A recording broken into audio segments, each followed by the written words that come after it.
Karu ja sipelgas.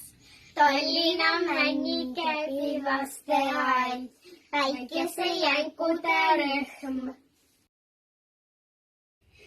Mööda metsa hulkudes sai karu kokku sipelgaga. Ta jälgis, kuidas väike sipelgas töötas. No küll sa oled väike ja tühine. Vaata, kui suur ja võimas mina sinuga võrreldes olen. Mesikepa kiitlemine ei avaldanud sipelgale muljet. Ta heitis karule pilgu ja lausus.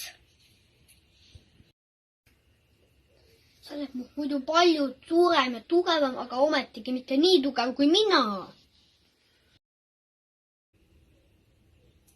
Karu hakkas naerma ja naer ei tahtnud kuidagi lõppeda. Sipelgas ootas viisakalt, kuni metsaott oli maha rahunenud ja sõnas siis. Me võime proovida, kumbki meist kannab enda suuruse kivi lõugade vahel männilatva. No mida veel? Teeme ära!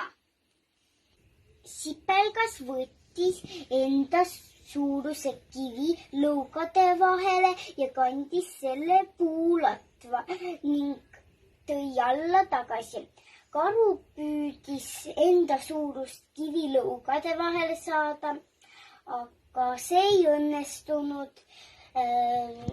Kivi tassimisest puulatva ei tasunud mitte unistadagi.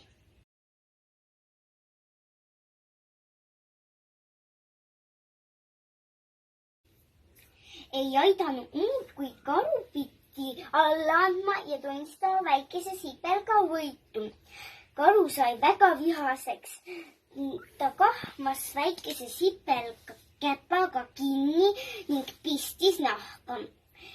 Sellest ajast alates karud söövadki sipelgaid. Filmi lõpp.